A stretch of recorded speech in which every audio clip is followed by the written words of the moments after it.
Tout d'abord, je vous souhaite le meilleur pour 2023. Succès, abondance, paix, bonheur et surtout amour. Nous sortons enfin de cette période 2017-2022, traumatisante, dangereuse, difficile pour beaucoup.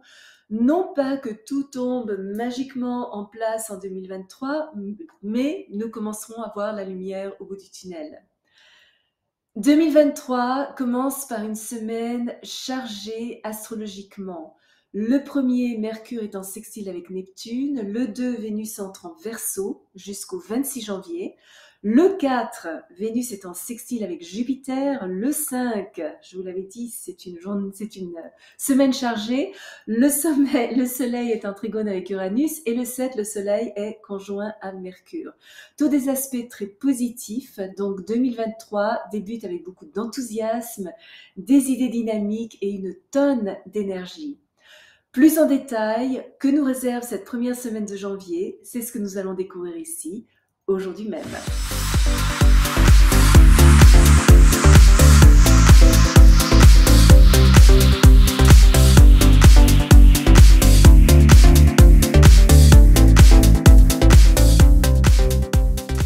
Bonjour, bienvenue sur ma chaîne où nous parlons de tout ce qui touche à l'astrologie. Michel Karen, astrologue, chaman, auteur d'Astrology for Enlightenment, publié par Simon & Schuster, New York, ainsi que les cartes d'oracle astrologiques Attuning to the Quantum.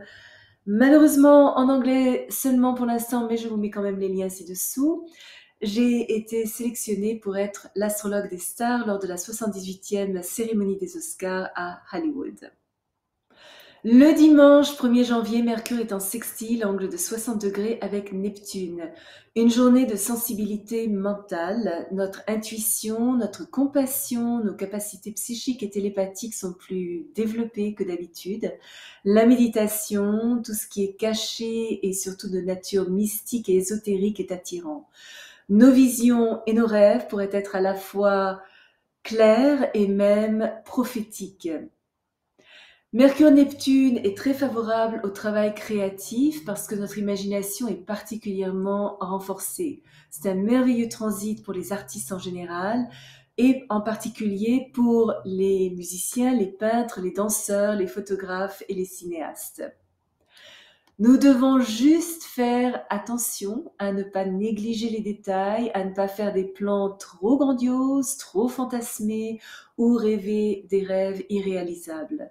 Ce n'est pas le meilleur jour pour signer des documents juridiques, surtout s'ils sont contraignants. Si nous pouvons garder un esprit ouvert et un sens de l'humour sain, nous tirerons le meilleur parti de cette journée.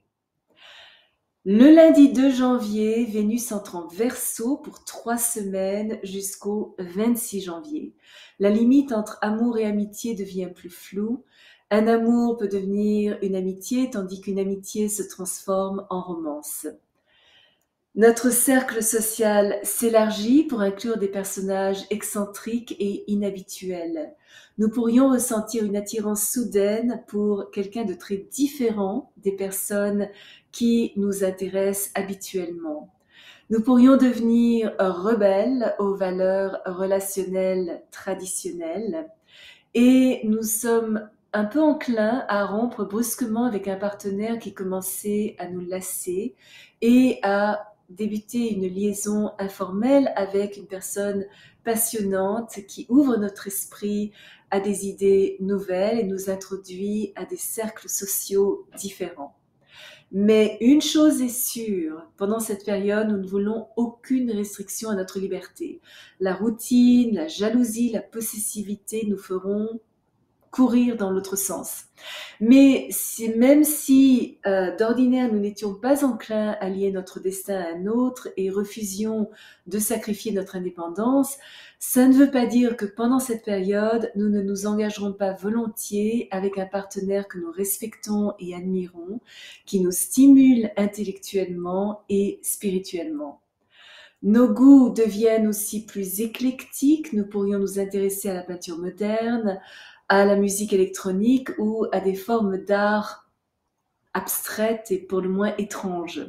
Et nous pourrions développer des moyens inhabituels de gagner notre vie, soit par l'Internet ou en nous engageant dans des activités humanitaires. Le mercredi 4 janvier, Vénus est en sextile, angle de 60 degrés avec Jupiter.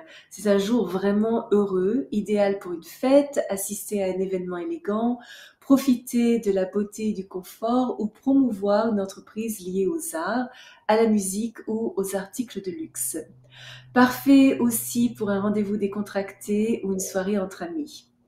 Notre prospérité pourrait augmenter, nous pourrions recevoir les récompenses financières pour quelque chose que nous avions commencé il y a quelque temps déjà, ce qui évidemment rendra notre vie plus facile. Nous nous sentons confiants, chaleureux, généreux et relax. Une opportunité de romance pourrait se présenter avec un étranger ou quelqu'un qui enrichit notre esprit. Ce transit étant si fluide et agréable, ça pourrait nous rendre un peu paresseux, mais si nous continuons à aller de l'avant avec nos plans, aujourd'hui nous rencontrerons beaucoup de succès. Le lendemain, le jeudi 5 janvier, le soleil est en trigone, angle de 120 degrés avec Uranus.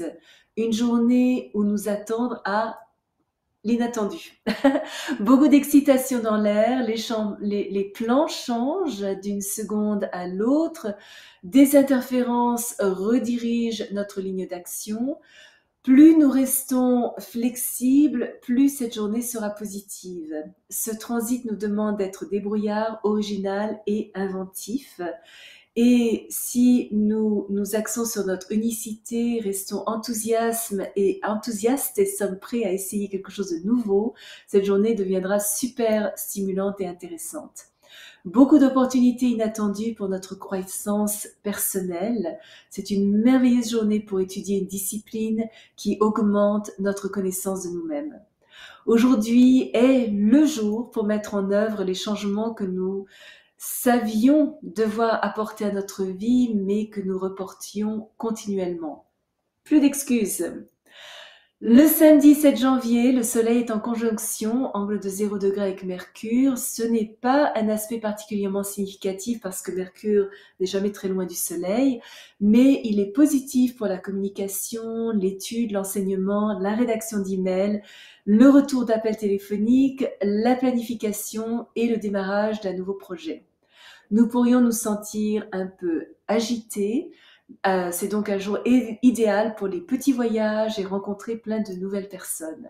Par contre, pas des meilleurs pour reconnaître nos lacunes.